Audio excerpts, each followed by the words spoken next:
গ্রাহকের কাছে ন্যায্য মূল্যে ভালো পণ্য বিক্রয় করে ইনসাফ করতে প্রতিজ্ঞাবদ্ধ। এই ইনসাফ করতে প্রতিজ্ঞাবদ্ধ হওয়ার কারণে যদি আমাদের বাধার সম্মুখীন হতে হয় তাহলে আমরা ব্যবসা বন্ধ করে দিব। সেদিন পুলিশ সহ আমাদের দোকানটি বন্ধ করে দেয়। আমাদের দোকানের ভিতরে কাস্টমার ছিল, এই কাস্টমারদেরকে ধাক্কা দেয়, ধাক্কা দিয়ে বের করে দেয়। সিসিটিভি ফুটেজে আপনারা বিশ্লেষণ করে দেখতে পারেন। আমাদের গ্রাহক সংখ্যা বেশি আসার কারণে পুলিশ বন্ধ করে এই গেটের সামনে পুলিশগুলো দাঁড়ায় এবং আমাদের সারাদিনের ব্যবসা বন্ধ করে দেয়। ব্যবসা আমাদের যতটুকু বন্ধ করছে তার চেয়ে বেশি আমাদের দুঃখ হচ্ছে এই সাধারণ যেই গ্রাহক আমাদের আছেন সবাই মধ্যবিত্ত, এই মধ্যবিত্তরা এই ঈদের কেনাকাটা করতে পারে নাই। আমরা প্রতিনিয়তই আমাদের পণ্যের দাম সুলভ মূল্যই রাখি।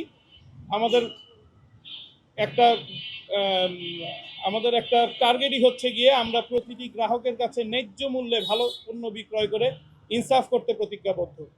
এই ইনসাফ করতে প্রতিজ্ঞাবদ্ধ হওয়ার কারণে যদি আমাদের বাধার সম্মুখীন হতে হয় তাহলে আমরা ব্যবসা বন্ধ করে দিব। পূর্বেও আমাদের উপরে বিভিন্ন প্রকার আক্রমণাত্মক পরিবেশ তৈরি হয়েছে, যেই গ্রাহক ভালোবাসার কথা চিন্তা করে আমরা সেগুলো উপেক্ষা করেছি।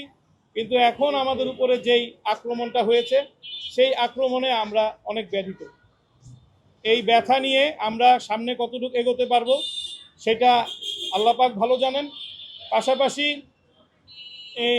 আমাদের এই যেই কিংস এবং প্রিন্স সহ আরও এই মার্কেটে যারা যারা আছেন তারা সবাই অনেক ক্ষমতাবান। আমি আজকে এই মগবাজার মোড় দিয়ে আসতেই অনেক ভয় পাইছি যে আমাদের শহীদ ওসমান হাদির মতো আমাকেও না আবার কেউ গুলি করে ফেলে।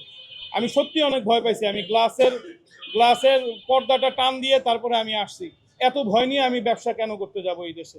আমি একজন প্রবাসী, বাংলাদেশে করোনাকালীন সময়ে এসে ব্যবসার হাল ধরেছি। আমার বাবা ইন্তেকালের পর আমার ইলেকট্রনিক্স আইটেমের ব্যবসা ছিল, সেগুলো সব কিছুই করে আমি চিন্তা করেছি যে পুরুষ মানুষ সবসময় নির্যাতিত, নিপীড়িত এবং অবহেলিত।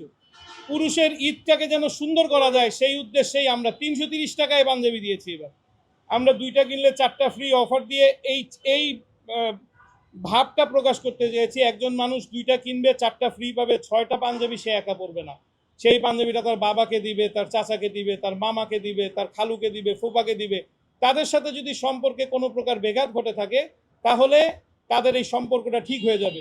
এই চিন্তা ভাবনা থেকে অফার দেওয়ার পর যদি এই সিন্ডিকেট ব্যবসায়ীরা আমাদের উপরে আক্রমণ করে এবং পুলিশ সদস্যরা যদি তাদেরকে সহযোগিতা করে আমাদের গরিব দুঃখী অসহায়দের চালানোর মতো এই প্রতিষ্ঠান বন্ধ করে দেয় এবং সামনে পুলিশ পাহারা দেয় এবং গ্রাহকদেরকে বলতে থাকে যে এই প্রতিষ্ঠানের চেয়ে ভালো পণ্য অন্য মার্কেটে পাওয়া যায়, ওইখানে যান, কাস্টমারদেরকে ধাক্কা দিয়ে বের করে দিবে, এইরকম পজিশন যদি হয় তাহলে আমরা ব্যবসা বন্ধ করে দিব।